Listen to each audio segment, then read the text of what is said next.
नमस्कार साथियों, स्वागत है आप सभी का जीके सिलेक्शन पॉइंट रमेश मोंड यूट्यूब चैनल में। साथियों, आज मैं आपके बीच लेकर आया हूं समसामयिकी करंट जीके मार्च 2020 का अंतिम चौथा भाग।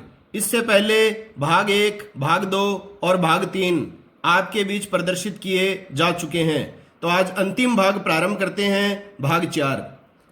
इसमें पहला प्रश्न है, हाल ही में जारी एक रिपोर्ट के अनुसार प्रधानमंत्री जनधन योजना से महिलाओं के बैंक खाते बढ़कर कितने हो गए हैं। तो प्रधानमंत्री जनधन योजना से संबंधित ये बात है। तो जनधन योजना से महिलाओं के बैंक खाते बढ़कर हो गए हैं 77%। मतलब भारत में 77% महिलाएं किसी न किसी बैंक में अपना खाता खुलवा चुकी हैं। अब देखिए साथियों, ये जो प्रधानमंत्री जनधन योजना है, इसका प्रारंभ कब हुआ? कई बार परीक्षाओं में आता है। ये योजना प्रारंभ हुई थी 27 अगस्त 2014 को, और 2014 से 2017 की अवधि में 27% महिला खाता धारकों में वृद्धि हुई है। तो कहने का मतलब 2014 में जब योजना चालू हुई थी तब 43% महिलाओं के ही बैंक अकाउंट थे, तथा 2017 के अंत में आते आते 77% महिलाओं के बैंक खाते हो गए हैं। वेरी इंपॉर्टेंट क्वेश्चन है। अगला प्रश्न है, हाल ही में किस राज्य की सरकार ने नई राहें नई मंजिल योजना की घोषणा की है? तो नई राहें नई मंजिल ये योजना जो है हाल ही में घोषित की गई है हिमाचल प्रदेश राज्य की सरकार के द्वारा। तो क्या है ये योजना? आप देखिए, नई राहें नई मंजिल जो योजना है, इसके तहत राज्य के पिछड़े हुए स्थानों को पर्यटन की दृष्टि से विकसित किया जाएगा। और हिमाचल प्रदेश के वर्तमान मुख्यमंत्री हैं जयराम ठाकुर, और यहाँ के राज्यपाल हैं बंडारू दत्तात्रेय। अगला प्रश्न है, हाल ही में आईसीसी अंतर्राष्ट्रीय क्रिकेट परिषद ने महिला क्रिकेट को बढ़ावा देने के लिए कौन से अभियान को प्रारंभ किया है? वेरी इंपॉर्टेंट क्वेश्चन है। तो ये अभियान है 100% क्रिकेट। तो आईसीसी ने महिला क्रिकेट को बढ़ावा देने के लिए कौन सा अभियान हाल ही में प्रारंभ किया है? 100% क्रिकेट को। अगला प्रश्न है, हाल ही में हिंद महासागर आयोग के पर्यवेक्षक के रूप में किसे शामिल किया गया है? तो हिंद महासागर आयोग के पर्यवेक्षक के रूप में हाल ही में शामिल किया गया है भारत को। तो ये क्या है हिंद महासागर आयोग? यह नॉन गवर्नमेंटल ऑर्गेनाइजेशन, अंतर सरकारी संगठन है जो दक्षिणी पश्चिमी हिंद महासागर में समुद्री शासन का समन्वय करता है। और हिंद महासागर आयोग की जो स्थापना है वो 1982 में हुई थी। इसका जो मुख्यालय है वो मॉरिशस के पोर्ट लुइस स्थान पर है। और वर्तमान में हिंद महासागर आयोग के सदस्य देश हैं 5। देखिए कौन कौन से सदस्य देश हैं? कोमोरोस, मेडागास्कर, मॉरिशस, सेशल्स और रे यूनियन। तो ये आप ध्यान में रखिएगा, मोस्ट इंपॉर्टेंट है। अगला प्रश्न है, हाल ही में किसे फीफा के कोविड-19 के खिलाफ चलाए जाने वाले अभियान के लिए चुना गया है? तो फीफा के कोविड-19 के खिलाफ चलाए जाने वाले अभियान के लिए किसे चुना गया है? सुनील छेत्री को। फीफा आप जानते हैं फुटबॉल से संबंधित सर्वश्रेष्ठ अंतर्राष्ट्रीय संस्था है FIFA, federation of international football association. तो इस अभियान का नाम क्या है? Pass the message to kick out corona virus. तो अभियान का नाम इंपॉर्टेंट है साथियों, pass the message to kick out corona virus. ये जो है एक प्रकार का वीडियो अभियान है। अगला प्रश्न है, हाल ही में जारी एक रिपोर्ट के अनुसार अंगदान के क्षेत्र में शीर्ष प्रदर्शन करने वाला राज्य कौन सा है? तो अंगदान के क्षेत्र में शीर्ष प्रदर्शन करने वाला राज्य है भारत का महाराष्ट्र। तो ये रिपोर्ट जो है हाल ही में जारी जो की गई है वो की गई है नोटो के द्वारा। नोटो का फुल फॉर्म होता है national organ and tissue plantation organisation. इसके द्वारा ये रिपोर्ट जारी की गई है, और इसमें पहला स्थान जो है वो महाराष्ट्र को दिया गया है। दूसरा स्थान अंगदान के क्षेत्र में अग्रणी स्थान है तेलंगाना को, और तीसरा स्थान मिला है तमिलनाडु को। अब देखिए साथियों, अगर प्रश्न आ जाए संपूर्ण विश्व में अंगदान करने वाला पहला देश। तो ये संपूर्ण विश्व की बात है, देश की बात में महाराष्ट्र आया था, तो संपूर्ण विश्व वाला देश है अमेरिका। इस मामले में भारत का स्थान संपूर्ण विश्व में है दूसरा। और भारतीय अंगदान दिवस जो मनाया जाता है ये भी वेरी इंपॉर्टेंट है, तो ये मनाया जाता है 30 नवंबर को। तो देखिए एक ही प्रश्न के साथ कितने अन्य जो हैं तथ्य आपको जानकारी के रूप में मिल रहे हैं। अगर जानकारियां पसंद आती हैं तो चैनल को अधिक से अधिक लाइक, शेयर और सब्सक्राइब जरूर करें।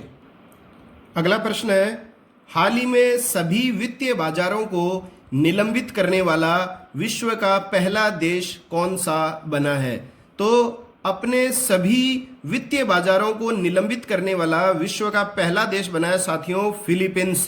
वेरी वेरी इंपॉर्टेंट प्रश्न है। और किस वजह से इसने अपने सारे वित्तीय बाजारों को निलंबित किया है? कोरोना वायरस के कारण। तो फिलीपींस स्टॉक एक्सचेंज को 17 मार्च 2020 को अनिश्चित काल के लिए बंद कर दिया गया है। अगला प्रश्न है, हाल ही में जो एक पुस्तक लिखी गई है जो वेरी इंपॉर्टेंट है, इनविंसिबल ए ट्रिब्यूट टू मनोहर पारिकर। तो ये जो पुस्तक है इनविंसिबल ए ट्रिब्यूट टू मनोहर पारिकर, ये किसके द्वारा लिखी गई है? तो ये लिखी गई है तरुण विजय के द्वारा। तो इन चारों वीडियोस में काफ़ी मैंने पुस्तकें आपको बताई हैं जो मार्च माह में चर्चित रही हैं। इन्हीं में से आगामी परीक्षाओं में पुस्तकें आपको निश्चित रूप से पूछी जाएंगी।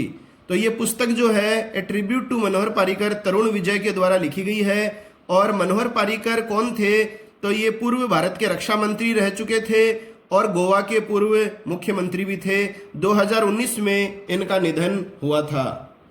अगला प्रश्न है, हाल ही में कोरोना वायरस के चलते किस देश के फुटबॉल कोच फ्रांसिस्को गार्सियो का निधन हो गया है? ये देखिए साथियों इंपॉर्टेंट प्रश्न है। फुटबॉल के कोच फ्रांसिस्को गार्सियो काफी ज्यादा चर्चा में रहे थे। कोरोना वायरस के चलते इनकी मृत्यु हो गई है। और ये किस देश के फुटबॉल कोच थे? तो स्पेन की फुटबॉल टीम के ये कोच थे। 21 वर्ष इनकी आयु थी। अगला है, हाल ही में कोविड-19 के प्रकोप के बीच चीन में दिखाई देने वाले नए वायरस का नाम क्या है? तो पूरे विश्व में वैसे ही जो है कोविड-19 की दहशत फैली हुई थी। इसी बीच जो है चीन में दिखाई देने वाला एक नया वायरस और पनपा, उस वायरस का नाम आपसे पूछा गया है, तो वो है हंता वायरस। हंता वायरस के बारे में देखिए मैं आपको थोड़ी सी जानकारी दूंगा, मैंने एकत्रित की है। यह चूहों के माध्यम से फैलता है। यह व्यक्ति से व्यक्ति में नहीं फैलता है। यह हवा से भी नहीं फैलता है। यदि कोई व्यक्ति वायरस वाले चूहे के संपर्क में आता है तो वह इस वायरस से संक्रमित हो जाता है। तो कहने का मतलब यह है कि ये चूहों के माध्यम से फैलता है, व्यक्ति से व्यक्ति में नहीं फैलता है, हवा से भी नहीं फैलता है। लेकिन यदि संक्रमित चूहे के संपर्क में कोई व्यक्ति आता है तो वो संक्रमित हो जाएगा। और इसके जो लक्षण हैं वो कोरोना वायरस जैसे ही हैं। वही लक्षण हैं, खांसी, जुखाम, बुखार उतरना, चढ़ना। और यूनान, चीन में एक व्यक्ति इससे संक्रमित पाया गया तथा 23 मार्च 2020 को इस व्यक्ति की मृत्यु हो गई थी। अगला है, हाल ही में पत्रकारिता के क्षेत्र का प्रसिद्ध पुरस्कार चमेली देवी जैन पुरस्कार। तो चमेली देवी जैन पुरस्कार का संबंध पत्रकारिता से है। और ये पुरस्कार हाल ही में 2 व्यक्तियों को प्रदान किया गया है, आरफा शेरवानी तथा रोहिणी मोहन। तो आरफा शेरवानी तथा रोहिणी मोहन ये हाल ही में कौन से पुरस्कार से सम्मानित किए गए हैं? चमेली देवी जैन पुरस्कार, पत्रकारिता का प्रमुख पुरस्कार है ये। अगला प्रश्न है, हाल ही में ऑल इंग्लैंड बैडमिंटन चैंपियनशिप 2020 में महिला एकल का खिताब जीता है। तो ऑल इंग्लैंड बैडमिंटन चैंपियनशिप 2020 में महिला एकल का जो खिताब है वो ताइवान की खिलाड़ी ताई तजू यिंग के द्वारा जीता गया है। तो ताई तजू यिंग के द्वारा ये खिताब जीता गया है। और अगर पुरुष एकल का खिताब पूछा जाए तो ये जीता था डेनमार्क के खिलाड़ी विक्टर एक्सेलसन के द्वारा। तो विक्टर एक्सेलसन तो आप बताएंगे पुरुष खिताब जीतने वाला खिलाड़ी, और महिला खिताब जीतने वाला बताएं तो क्या बताएंगे आप? ताइवान की खिलाड़ी ताई तजू यंग।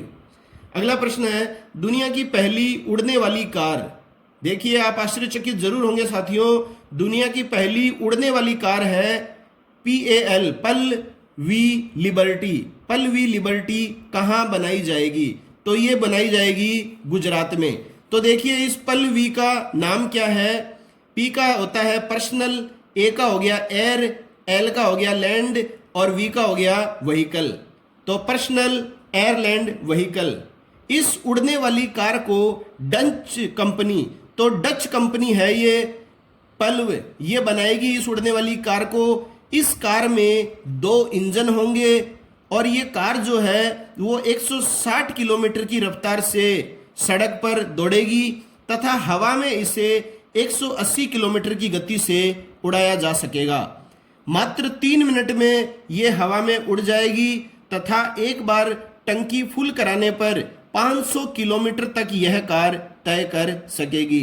तो ये कमाल जो है ये गुजरात में होने वाला है, शीघ्र ही आपको ये देखने को मिलेगा। अगला प्रश्न है, हाल ही में भारत सरकार ने फिटनेस कार्यक्रम फिट इंडिया मूवमेंट, ये फिटनेस कार्यक्रम जो है उसका नाम है फिट इंडिया मूवमेंट के लिए किसके साथ समझौता किया है? तो भारत सरकार ने फिटनेस कार्यक्रम जो चलाया है लॉकडाउन के दौरान लोगों को किस तरह से फिट रखा जाए, तो इसके लिए किसके साथ समझौता किया है? तो किया है शिल्पा शेट्टी जो फिल्म अभिनेत्री हैं इनके साथ। तो क्या उद्देश्य है इसका? तो देख लीजिए साथियों, लॉकडाउन के दौरान शिल्पा शेट्टी ऐप में लोगों को फिट रहने तथा अपना वजन कम करने के इम्पोर्टेंट टिप्स बताए जाएंगे। और साथियों, ये जो एप्लीकेशन है ये बिल्कुल फ्री ऑफ कॉस्ट है, निशुल्क है। अगला प्रश्न है, हाल ही में कोरोना वायरस के कारण पूरी तरह से लॉकडाउन करने वाला देश का पहला राज्य कौन सा बना है? तो साथियों देखो, कोरोना वायरस जो है वो आपको पता है सबसे प्रमुख जो घटनाक्रम जिसका सामना पूरा विश्व कर रहा है वो यही है। तो जाहिर सी बात है इसी से संबंधित ज्यादा प्रश्न आपके सामने मार्च समसामयिकी में, अप्रैल में तो पूछे ही जाएंगे निश्चित रूप से। तो कोरोना वायरस के चलते पूरी तरह से लॉकडाउन करने वाला देश का पहला राज्य बना है हमारा राज्य राजस्थान। अब देखिए साथियों, 24 मार्च 2020 की रात को पूरे देश में लॉकडाउन करने की घोषणा हमारे प्रधानमंत्री माननीय नरेंद्र मोदी जी के द्वारा की गई थी। लेकिन इसके पहले ही राजस्थान ने पूरी तरह से लॉकडाउन करने की घोषणा 31 मार्च तक के लिए कर दी थी। तो लॉकडाउन पूरी तरह से करने वाला देश का पहला राज्य कौन बना है? राजस्थान। अब देखिए, पूरी तरह से कर्फ्यू लगाने वाला पहला राज्य, तो ये प्रश्न मैं आपसे पहले चर्चा कर चुका हूं। मैंने इससे पहले कोरोना वायरस से संबंधित महत्वपूर्ण प्रश्न उत्तरों की एक वीडियो आपको प्रदर्शित की थी।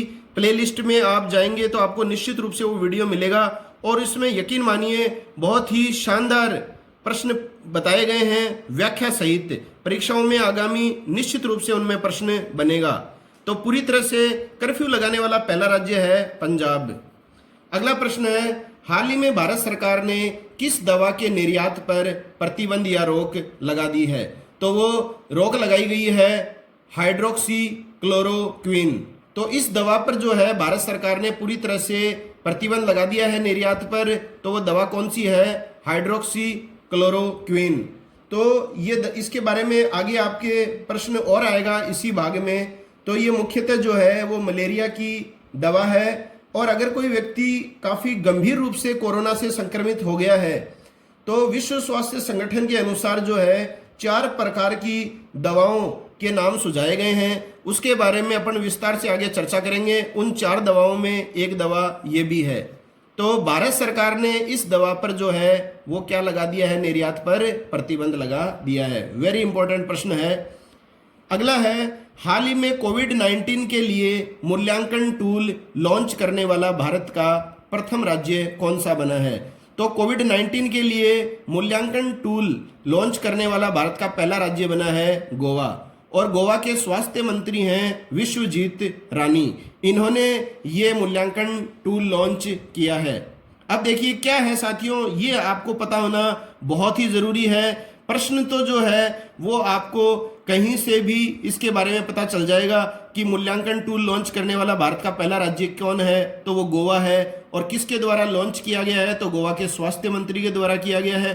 अब ये है क्या टूल लॉन्च, जो मूल्यांकन टूल लॉन्च क्या है ये, तो देखिए जब हम इस पोर्टल पर जाएंगे तो पोर्टल पर हमसे हमारा नाम, पता, स्वास्थ्य में क्या परेशानी है तथा समस्या के आधार पर बताया जाएगा कि संबंधित व्यक्ति कोविड-19 से संक्रमित है या नहीं, या आगे के प्रिकॉशन उपाय भी बताएगा कि कौन कौन से कार्य करके आप समस्या से निजात प्राप्त कर सकते हैं।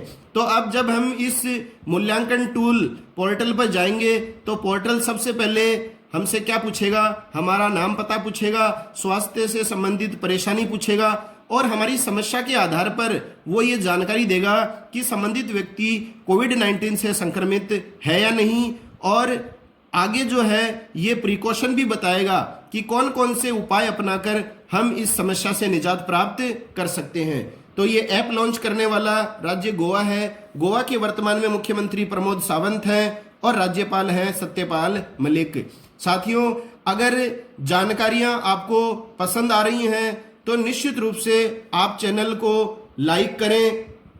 लाइक करने से मेरा मनोबल बढ़ता है, प्रोत्साहन मुझे मिलता है और आगे मेरा यही प्रयास रहता है कि मैं और ज़्यादा मेहनत करके अधिक से अधिक तथ्य आपके सामने प्रस्तुत करूं। तो चैनल को अधिक से अधिक लाइक, शेयर और सब्सक्राइब ज़रूर करें। अगला प्रश्न है, हाल ही में my encounters in parliament, my encounters in parliament पुस्तक किसके द्वारा लिखी गई है? तो पिछले भाग 3 में भी मैंने ये पुस्तक आपको व्याख्या के रूप में बताई थी कि माई इनकाउंटर्स इन पार्लियामेंट जो पुस्तक है वो मार्च माह में चर्चित रही है और ये किसके द्वारा लिखी गई है? भारत के प्रसिद्ध अर्थशास्त्री तथा पूर्व राज्यसभा सदस्य भालचंद्र मुंगेकर के द्वारा। ये निश्चित रूप से आगामी परीक्षाओं में पूछी जा सकती है। साथियों, माई इनकाउंटर्स इन पार्लियामेंट किसकी रचना है? ये भालचंद्र मुंगेकर की। अगला प्रश्न है, हाल ही में कोरोना वायरस के चलते कोपा अमेरिका फुटबॉल टूर्नामेंट कब तक के लिए स्थगित कर दिया गया है? तो कोपा अमेरिका फुटबॉल टूर्नामेंट जो है वो वर्ष 2021 तक के लिए स्थगित कर दिया गया है और ये कहाँ आयोजित किया जाएगा? कोलंबिया व अर्जेंटीना में होगा। तो कोपा अमेरिका फुटबॉल टूर्नामेंट 2021 तक के लिए स्थगित कर दिया गया है और कोलंबिया व अर्जेंटीना में ये आयोजित होगा। अब देखिए, इसके अलावा यूरो कप जो है वो भी फुटबॉल से संबंधित है, ये भी 2021 में होगा। टोक्यो ओलंपिक जो 2020 में होने वाले थे जापान की राजधानी टोक्यो में, ये भी स्थगित कर दिए गए हैं कोरोना वायरस के चलते। ये 2021 में होगा ओलंपिक खेल। इसके अलावा बैडमिंटन एशिया चैंपियनशिप जो चीन के वुहान में प्रस्तावित था, अब यह मनीला फिलीपींस में होगा। इसकी जानकारी भी मैं आपको पहले दे चुका हूं तीसरे भाग में। इसके अलावा हॉकी की प्रसिद्ध प्रतियोगिता है अजलान शाह हॉकी टूर्नामेंट, ये अप्रैल 2020 में होने वाला था, लेकिन अब ये होगा मलेशिया के कुआलालंपुर में सितंबर 2020 में। तो ये सभी जो खेलों का जो शेड्यूल आगे बढ़ा है दोस्तों, ये कोरोना वायरस के चलते बढ़ा है। अगला प्रश्न है, हाल ही में एक पुस्तक और भी चर्चित रही है, वेरी वेरी इंपॉर्टेंट है, missing in action, the prisoners who never came back. तो missing in action, the prisoners who never came back, मतलब प्रिजनर्स का मतलब यहाँ पर कैदियों से है। मतलब 1965 तथा 1971 में भारत और पाकिस्तान के बीच जो युद्ध हुआ था, उस युद्ध में लापता हुए भारतीय सैनिकों के बारे में इस पुस्तक में व्यापक उल्लेख किया गया है और इस पुस्तक के लेखक हैं चंद्रसुता डोगरा। तो चंद्रसुता डोगरा के द्वारा हाल ही में प्रसिद्ध पुस्तक जो चर्चित रही है वो कौन सी है? Mission in action, the prisoners who never came back. तो साथियों, सभी प्रतियोगी परीक्षाओं हेतु महत्वपूर्ण है मेरा ये YouTube channel GK selection point Ramesh मुंड। आपको समसामयिकी करंट जीके की कोई भी समस्या नहीं आएगी। हर महीने मेरे द्वारा 2 भाग, 3 भाग या 4 भाग में संपूर्ण महीने की करंट जीके आपके बीच नियमित रूप से प्रस्तुत की जाती रहेगी, इसके लिए मैं दृढ़ संकल्पित हूं। अगला प्रश्न है साथियों, हाल ही में महिला T20 विश्व कप का खिताब किस देश ने जीता है? तो महिला T20 विश्व कप हाल ही में आपको पता है ऑस्ट्रेलिया में आयोजित किया गया था और इसका विजेता भी रहा है ऑस्ट्रेलिया। यह आप सभी इस चीज से परिचित हैं और भारत इस प्रतियोगिता का उपविजेता रहा था। तो ऑस्ट्रेलिया ने जीता है T20 विश्व कप 2020। ऑस्ट्रेलिया ने फाइनल मुकाबले में भारत को हराया है। फाइनल मुकाबला मेलबोर्न क्रिकेट ग्राउंड में हुआ था और ऑस्ट्रेलिया ने 5वीं बार रिकॉर्ड यह विश्व कप जीता है। तो महिला T20 विश्व कप आज तक ऑस्ट्रेलिया के अलावा कोई देश जीता ही नहीं है। जितनी बार भी ये आयोजन हुआ है सभी बार ऑस्ट्रेलिया इसका विजेता रहा है। भारतीय टीम जो है वो 99 रन पर ऑल आउट हो गई थी तथा ऑस्ट्रेलिया ने 85 रन से भारत को पराजित किया। अब देखिए प्लेयर ऑफ द टूर्नामेंट, ये मोस्ट इंपॉर्टेंट है, प्रश्न परीक्षाओं में आता है। तो ऑस्ट्रेलिया की खिलाड़ी बेथ मुनी ये चुनी गई हैं प्लेयर ऑफ द टूर्नामेंट और player of the final match, तो फाइनल का प्लेयर ऑफ द मैच चुनी गई हैं ऑस्ट्रेलिया की खिलाड़ी एलिसा हेली। तो ये दोनों नाम आपको ध्यान में रखने हैं। अगला प्रश्न है, हाल ही में जारी पोषण अभियान के प्रतिभागियों की सूची में कौन सा राज्य शीर्ष स्थान पर रहा है? तो अपन ने इसकी चर्चा इससे पहले समसामयिकी भाग में की भी है कि पोषण अभियान के प्रतिभागियों की सूची में कौन सा राज्य शीर्ष पर रहा है? तमिलनाडु राज्य शीर्ष पर रहा है। तो क्या है ये अभियान? यह पोषण अभियान गरीब क्षेत्रों में बच्चों, महिलाओं तथा गर्भवती माताओं के पोषण को सुनिश्चित करने हेतु प्रारंभ किया गया है और वर्तमान में तमिलनाडु के मुख्यमंत्री हैं एडापड्डी के पालनी स्वामी और राज्यपाल हैं बनवारी लाल पुरोहित। अगला प्रश्न है, हाल ही में जारी UNGC सर्वे के अनुसार 2020 में भारत में महिला श्रम बल की भागीदारी कितनी है? तो भारत में महिला श्रम बल वुमेन लेबर की जो भागीदारी है वो है 24.8%। तो ओवरऑल सर्वे की दृष्टि से देखा जाए, वैश्विक दृष्टि से देखा जाए तो ये भागीदारी कमी है साथियों। 24.8% ही महिला श्रम बल भारत में कार्यरत है। अब देखो UNGC ने सर्वे किया, तो UNGC का मतलब क्या है? United nation global corporation. तो यूनाइटेड नेशन ग्लोबल कॉरपोरेशन के द्वारा ये सर्वे किया गया है और इसमें भारत में महिला श्रम भागीदारी 2006 में 34% बताई गई थी। तो इसी सर्वे के तहत 2006 में जो भागीदारी थी महिला श्रम बल की वो 34% थी और 2020 में घटकर ये कितनी हो गई है? 24.8%। और यूनाइटेड नेशन ग्लोबल कॉरपोरेशन का मुख्यालय है अमेरिका के न्यूयॉर्क स्थान पर। अगला प्रश्न है, हाल ही में #stay home India with books, याद रखिए मोस्ट इंपॉर्टेंट है, #stay home India with books पहल किसने शुरू की है? तो ये पहल शुरू की है NBT ने। इसका फुल फॉर्म होता है नेशनल बुक ट्रस्ट, राष्ट्रीय पुस्तक न्यास।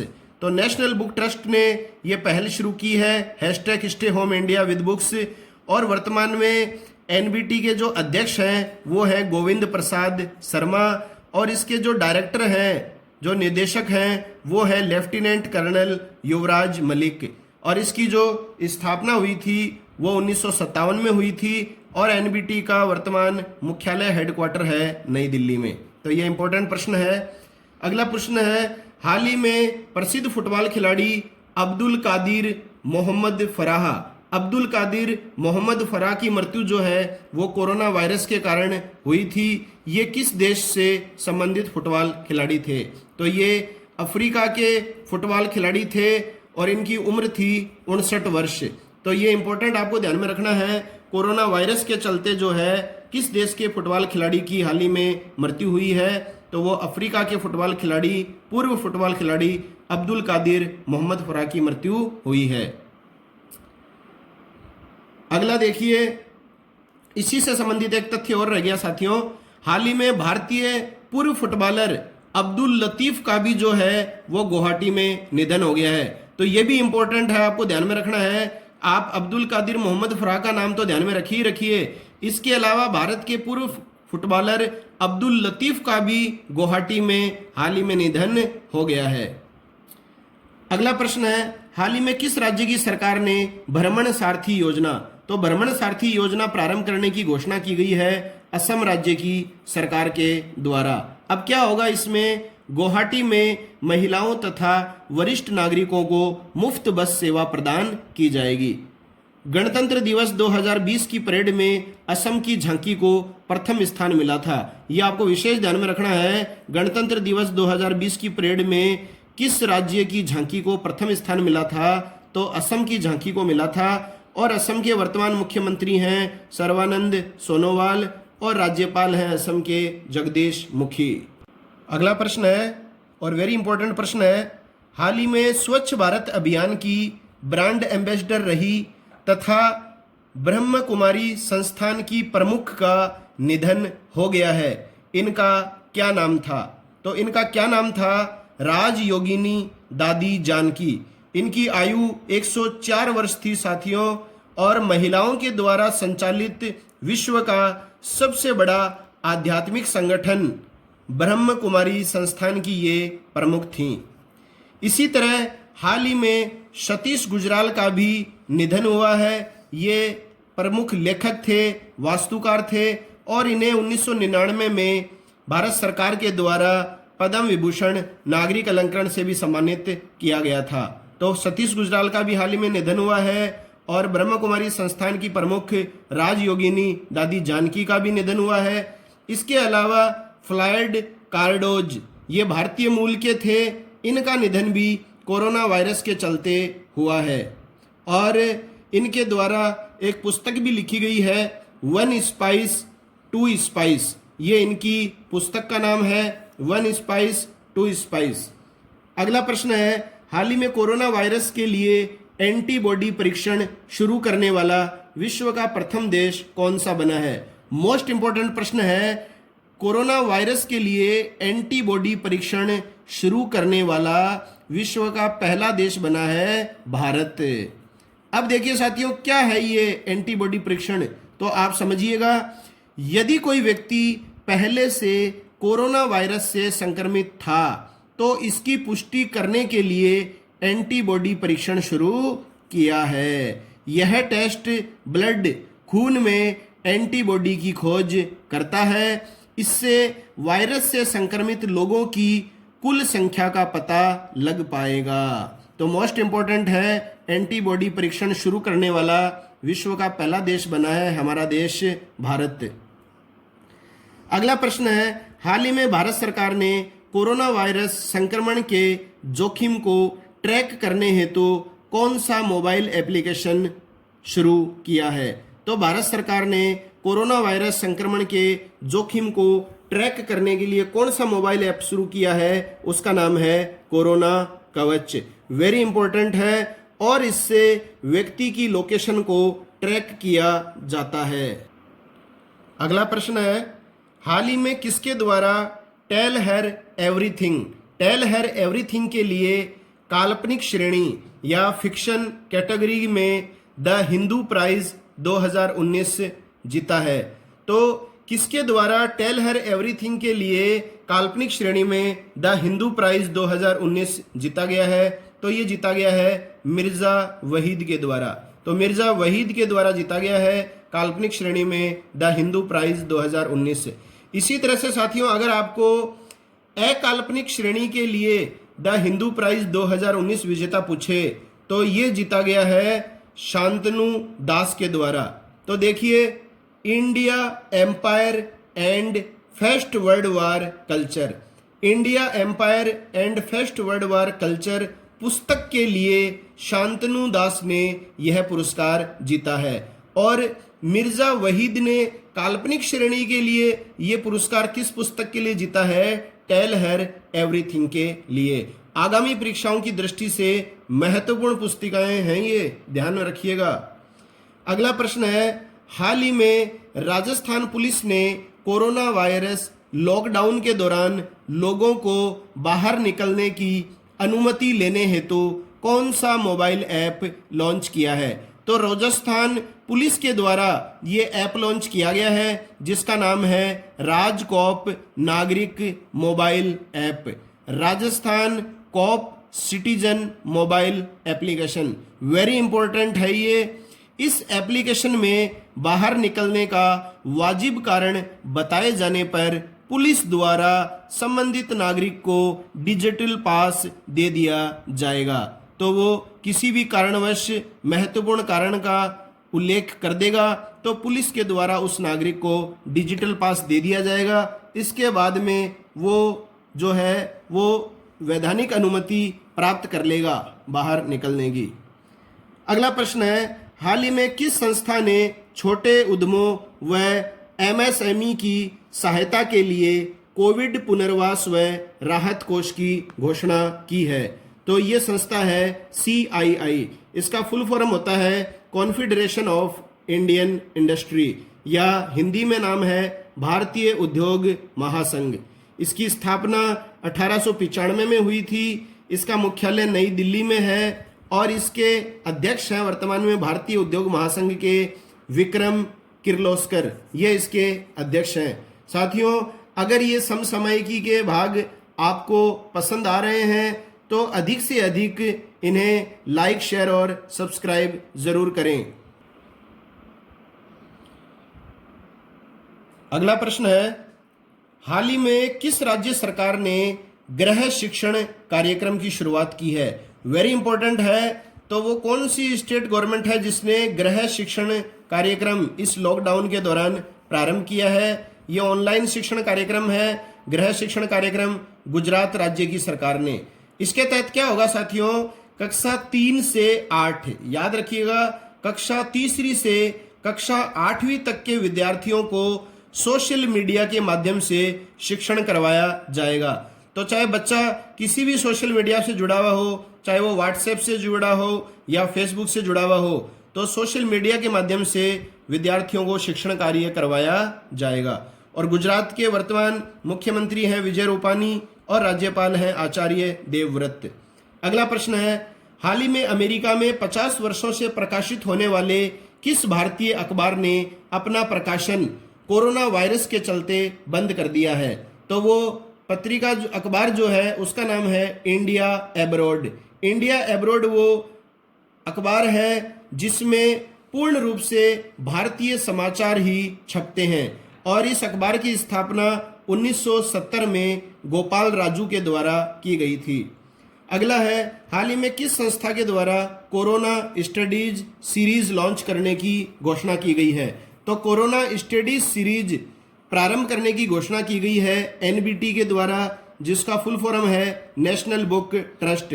इसके बारे में अपन ने अभी थोड़ी देर पहले बात भी की थी कि इसी ने हाल ही में #stay home India with books नामक अभियान भी शुरू किया है। इसकी स्थापना 1 अगस्त 1957 को हुई थी। हेडक्वार्टर मुख्यालय नई दिल्ली में है और इसके वर्तमान प्रेसिडेंट जो हैं वो गोविंद प्रसाद शर्मा हैं।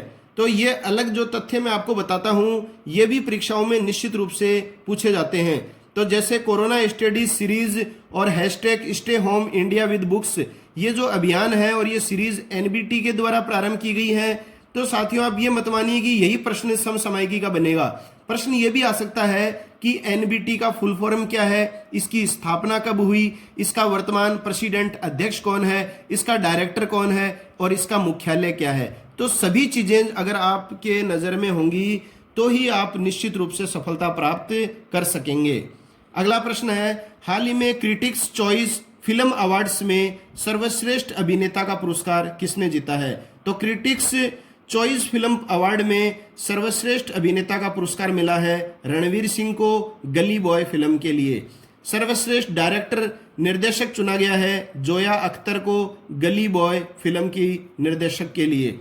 अगला है, बेस्ट फिल्म जो चुनी गई है वो भी गली बॉय चुनी गई है और सर्वोच्च अभिनेत्री बेस्ट एक्ट्रेस जो चुनी गई है वो चुनी गई है गीतिका विद्या। ये सोनी फिल्म के लिए बेस्ट एक्ट्रेस चुनी गई हैं। अब देखिए साथियों, ये जो अवार्ड थे कोरोना वायरस के चलते 14 मार्च को समारोह में नहीं दिए गए। तो 14 मार्च को एक समारोह होने का प्रस्ताव था, लेकिन कोरोना वायरस के चलते ये समारोह आयोजित नहीं किया गया और विजेताओं के नाम ऑनलाइन घोषित किए गए। अगला प्रश्न साथियों, हाल ही में किस बैंक ने व्हाट्सएप पर अपनी बैंकिंग सेवाओं की शुरुआत की है? तो व्हाट्सएप पर अपनी बैंकिंग सेवाओं की शुरुआत करने वाला बैंक है ICICI। इसका फुल फॉर्म परीक्षाओं में निश्चित रूप से पूछा जाता है। इसका फुल फॉर्म होता है industrial credit and investment corporation of India. तो industrial credit and investment corporation of India, ये ICICI का फुल फॉर्म है। और केंद्र सरकार ने जो है, इसने केंद्र सरकार के द्वारा भी व्हाट्सएप पर इसी तरह का एक जो है प्रारंभ किया गया है app MyGov corona help desk. ये केंद्र सरकार के द्वारा व्हाट्सएप पर जारी किया गया है लोगों को कोरोना वायरस से संबंधित जागरूकता प्रदान करने के लिए। अगला प्रश्न है, हाल ही में किस मंत्रालय ने देश में कोविड-19 की तैयारियों की समीक्षा हेतु कॉन्टैक्ट को लॉन्च किया है? CONTEC।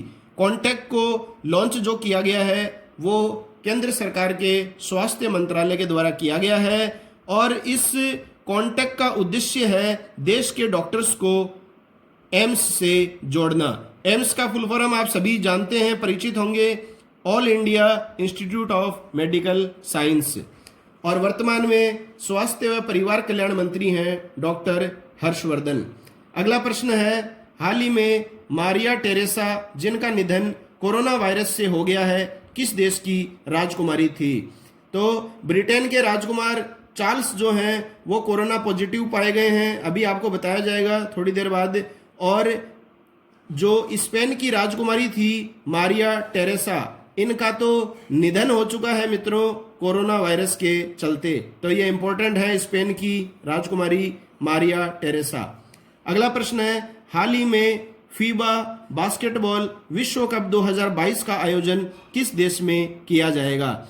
तो फीबा का मतलब है federation of international basketball association.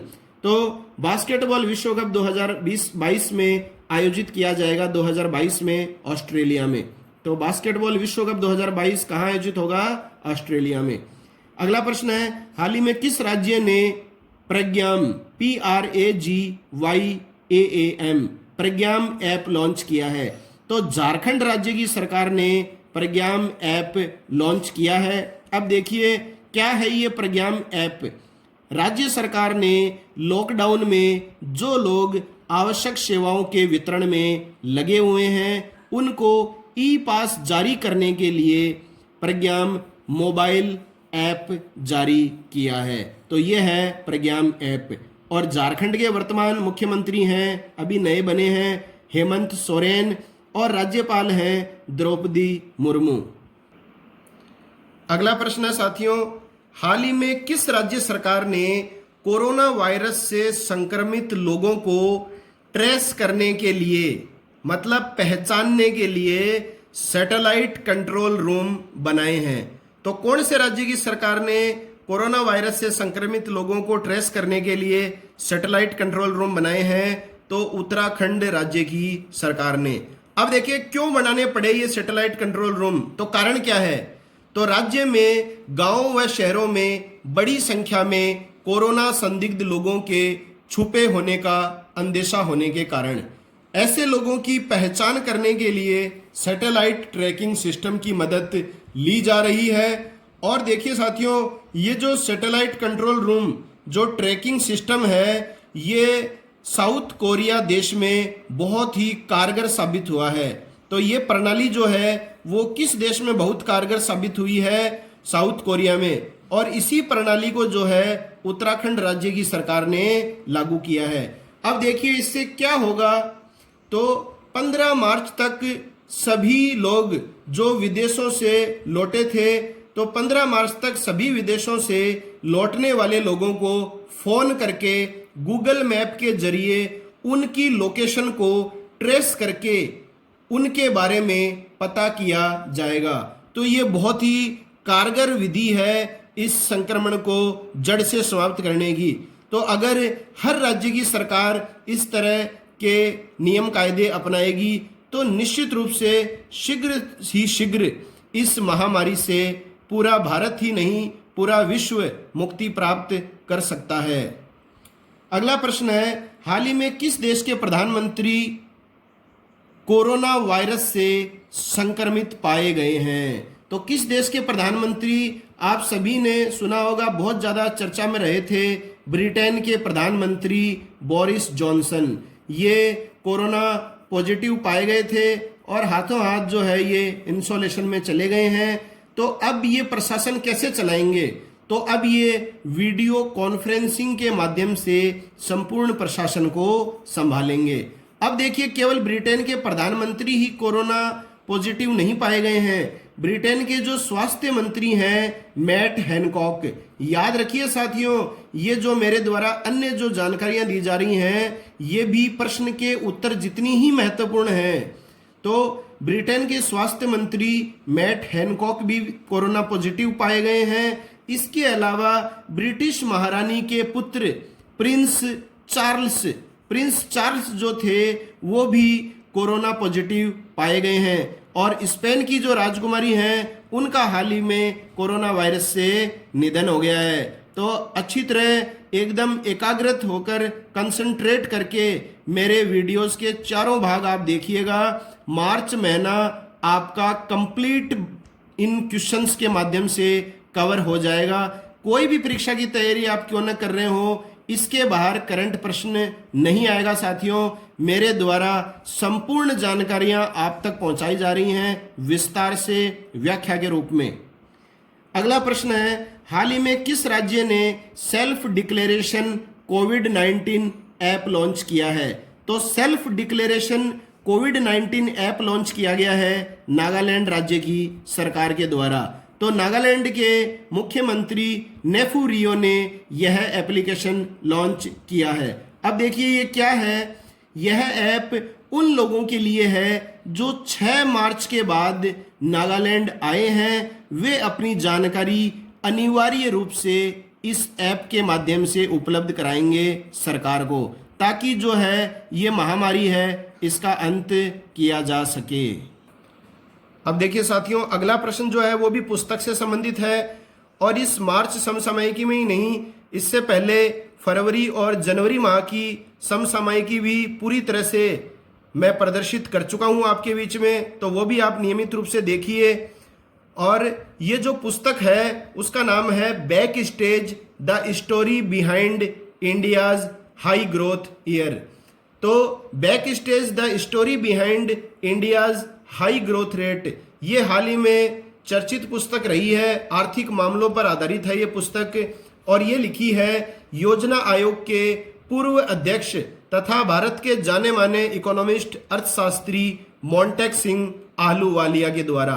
तो मोंटेक सिंह आहलूवालिया के द्वारा लिखी गई हाल ही में चर्चित पुस्तक the story behind India's high growth year. अब देखिए, इसके अलावा साथियों अपन ने कल के वीडियो में बात की थी भाग 3 में सविता छाबड़ा, ये भी हाल ही में चर्चित रही हैं किस पुस्तक के लिए, लीगेसी ऑफ लर्निंग के लिए। और इसी भाग में हमने एक पुस्तक की बात की थी थोड़ी देर पहले, माई इनकाउंटर्स इन पार्लियामेंट। ये किसके द्वारा लिखी गई है? भालचंद्र मुंगेकर के द्वारा। इसके अलावा हाल ही में एक चर्चित पुस्तक और रही है प्रसिद्ध लेखक धर्मेंद्र राय के द्वारा जो लिखित है द थिन माइंड मैप। तो द थिन माइंड मैप किसके द्वारा लिखी गई है? धर्मेंद्र राय के द्वारा। हाल ही में भारतीय सेना ने कोविड-19 से निपटने के लिए कौन सा अभियान शुरू किया है? मोस्ट इंपॉर्टेंट है, सभी प्रश्न इंपॉर्टेंट है साथियों। जैसा कि मैं आपको बता चुका हूं कि मेरी इन समसामयिकी के भाग 1, 2, 3 और 4 जितने भी भाग में प्रदर्शित करता हूं पूरे महीने की करंट जीके आपके बीच में लाने में, उसमें सभी प्रश्न मैं समाहित करता हूं, चाहे वो राष्ट्रीय स्तर के प्रश्न हो, चाहे अंतर्राष्ट्रीय स्तर का हो, चाहे आर्थिक पक्ष हो, खेल पक्ष हो, पुस्तकों का पक्ष हो, पुरस्कार का पक्ष हो, सभी प्रश्न जो हैं इन प्रश्नों में समाहित किए जाते हैं। और निश्चित रूप से आप निश्चिंत रहें, समसामयिकी के लिए अगर आप केवल मेरे इस चैनल से जुड़ते हैं तो आपको निश्चित सफलता मिलेगी। और रोज करंट सुनने के झंझट से आपको मुक्ति निश्चित रूप से मिलेगी। आप जीके सिलेक्शन पॉइंट रमेश मुंड से जुड़िए और संपूर्ण महीने की करंट जीके एक साथ विस्तार से पाइए। जानकारियां पसंद आए तो अधिक से अधिक चैनल को लाइक करें, शेयर करें और सब्सक्राइब करें। तो भारतीय सेना ने इस महामारी से निपटने के लिए कौन सा अभियान ऑपरेशन शुरू किया है साथियों? तो ये है ऑपरेशन नमस्ते। तो सेना के जो वर्तमान प्रमुख हैं, थल सेना प्रमुख, वो जो नए बने हैं हाल ही में, मनोज मुकुंद नरवाने। तो मनोज मुकुंद नरवाने ने कोरोना वायरस के खिलाफ ये अभियान प्रारंभ किया है। इसके तहत सेना ने 8 क्वारंटाइन सेंटर स्थापित किए हैं तथा सभी सैनिकों की छुट्टी को जो है इन्होंने रद्द कर दिया है। अगला प्रश्न है earth hour day. Earth hour day किस संगठन के द्वारा आयोजित किया जाता है? तो अर्थ आवर डे जो है वो आयोजित किया जाता है WWF संस्था के द्वारा। इसका फुल फॉर्म है वर्ल्ड वाइड फंड। एक WWW भी होता है कंप्यूटर में साथियों, वर्ल्ड वाइड वेव। ये ध्यान में रखिएगा आप, ये है WWF, इसका मतलब है वर्ल्ड वाइड फंड। और ये जो अर्थ आवर डे जो है इस बार मनाया गया है, वो मनाया गया है 28 मार्च को। ये साथियों मार्च माह के अंतिम शनिवार को मनाया जाता है हर वर्ष। अर्थ आवर डे WWF संस्था के द्वारा ये आयोजित किया जाता है। इस बार 28 मार्च को रात्रि 8:30 से 9:30 बजे तक, तो 1 घंटे की अवधि हो गई, इसके मध्य ये मनाया गया था। और संपूर्ण विश्व को इस दौरान बिजली बंद करने का आह्वान किया जाता है। तो मार्च माह के आखिरी शनिवार को यह मनाया जाता है और इस तरह का अर्थ आवर डे वर्ष 2007 से नियमित रूप से हर वर्ष मनाया जा रहा है। और इस वर्ष जो मनाया गया है 2020 में अर्थ आवर डे, इसकी थीम भी वेरी इंपॉर्टेंट है। इसकी थीम है क्लाइमेट एक्शन। अगला प्रश्न है हाल ही में भारत सरकार ने किस दवा को H1 अनुसूची दवा श्रेणी में सम्मिलित किया है? तो यह प्रश्न पहले भी अपन ने पढ़ा था, लेकिन उसमें केवल यही पढ़ा था कि भारत सरकार ने किस दवा के निर्यात को प्रतिबंधित कर दिया है। यहां पर देखिए प्रश्न क्या है कि भारत सरकार ने किस दवा को H1 अनुसूची दवा श्रेणी में सम्मिलित किया है। तो साथियों जो दवा या मेडिसिन H1 अनुसूची में शामिल हो जाती है, तो इसका मतलब यह है कि जो दवा H1 अनुसूची के दायरे में शामिल है वो दवा जो है वो बिना डॉक्टर के रिकमेंड किए किसी भी मेडिकल स्टोर पर आप प्राप्त नहीं कर सकते। तो डॉक्टर द्वारा लिखित रूप में पर्ची में उस दवाई का उल्लेख किया जाएगा तो ही आपको वो दवा मेडिकल स्टोर पर मिलेगी, अन्यथा नहीं मिलेगी। तो ये होती है श्रेणी H1 अनुसूची दवा श्रेणी। तो कौन सी दवा को इस अनुसूची में शामिल किया गया है भारत सरकार के द्वारा? तो ये है हाइड्रोक्सी क्लोरोक्विन दवा। तो ये टैबलेट आती है IP 400 mg की। अगर कोई व्यक्ति काफी गंभीर रूप से कोरोना से संक्रमित हो गया है तो विश्व स्वास्थ्य संगठन के अनुसार 4 प्रकार की दवाओं का उपयोग किया जा सकता है। तो वर्ल्ड हेल्थ ऑर्गेनाइजेशन ने ये 4 प्रकार की दवाएं उपयोग में लेना सुझाया है। तो सबसे पहली जो है वो जो इस प्रश्न का उत्तर था हाइड्रोक्सी क्लोरोक्विन, ये मुख्यतः मलेरिया की दवा है। दूसरी दवा का नाम है लोपिनाविर। तीसरी है रितोनाविर।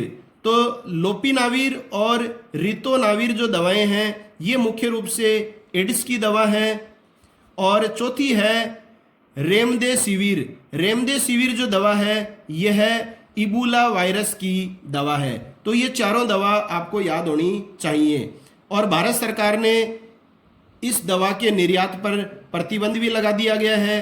कौन सी दवा के निर्यात पर प्रतिबंध लगाया है? तो हाइड्रोक्सी क्लोरोक्विन। ये आपको विशेष रूप से ध्यान में रखना है साथियों। अब देखिए Indian council of medical research ने भी हाइड्रोक्सी क्लोरोक्विन दवा का प्रयोग कोविड-19 के उपचार हेतु किए जाने की हाल ही में घोषणा की है। मोस्ट इंपॉर्टेंट प्रश्न।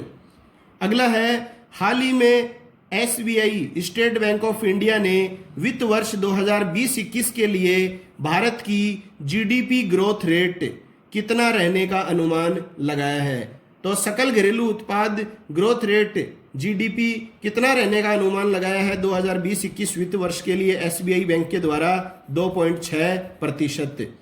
2019-20 के लिए 4.5% रहने का अनुमान इस बैंक के द्वारा लगाया गया है। और ये जो अनुमानित दरें हैं ये कम हुई हैं, किस कारण से? कोरोना वायरस के चलते।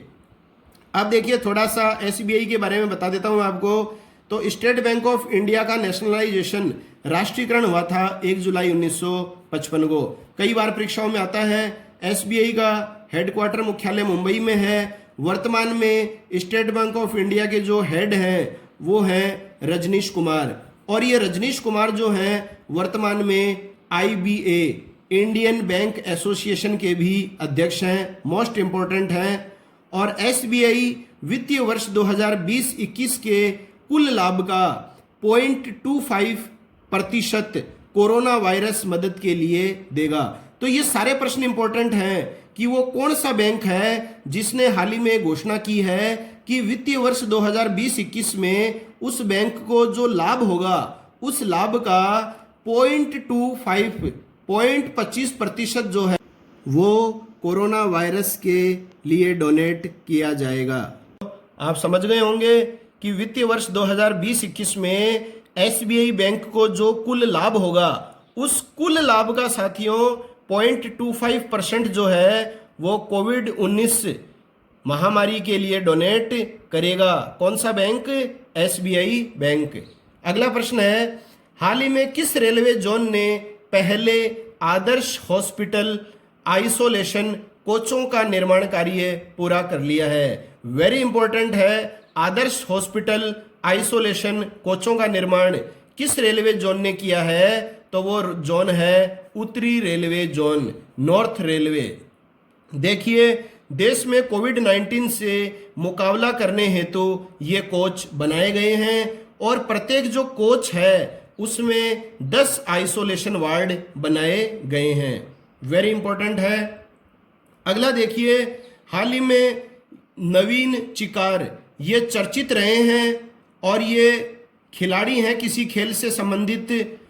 इन पर हाल ही में 4 वर्ष का बैन लगा दिया गया है।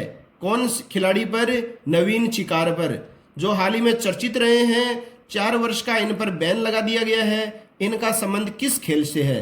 तो इनका संबंध है शॉट पुटर से। तो शॉट पुटर के खिलाड़ी हैं नवीन चिकार। तो प्रतिबंधित दवा के सेवन का दोषी पाए जाने के कारण इन्हें 4 वर्ष के लिए प्रतिबंधित कर दिया गया है। अब देखिए, दीपा मलिक जो खिलाड़ी हैं भारत की, ये भी शॉट पुटर से संबंधित खिलाड़ी हैं। और दीपा मलिक जो हैं वो हाल ही में राजीव गांधी खेल रत्न पुरस्कार से भी सम्मानित की जा चुकी हैं। और वर्तमान में दीपा मलिक जो हैं वो भारतीय पैरा ओलंपिक समिति की अध्यक्ष भी हैं। ये मोस्ट इंपॉर्टेंट तथ्य हैं। अगला प्रश्न है, हाल ही में महावीर चक्र से सम्मानित किस सेवानिवृत्त वाइस मार्शल का निधन हो गया है? तो महावीर चक्र से सम्मानित जो हैं सेवानिवृत्त रिटायर्ड वाइस मार्शल का हाल ही में निधन हुआ है, तो वो है चंदन सिंह राठौड़। वेरी इंपॉर्टेंट प्रश्न है। 1962 में जो भारत चीन युद्ध हुआ था और 1971 में जो भारत पाकिस्तान युद्ध हुआ था, इसमें वाइस मार्शल चंदन सिंह राठौड़ की महत्वपूर्ण भूमिका थी। और वर्तमान में साथियों एयर चीफ मार्शल कौन है? तो वो है राकेश कुमार भदौरिया। राकेश कुमार भदौरिया हैं वर्तमान में एयर चीफ मार्शल। तो साथियों, आपको 2 अतिरिक्त प्रश्न बोनस के रूप में मैंने प्रस्तुत किए हैं आपके सामने, वरना हर भाग में 50 क्वेश्चन ही प्रस्तुत किए थे मैंने। चौथे भाग में जो है वो 52 क्वेश्चन प्रस्तुत किए हैं।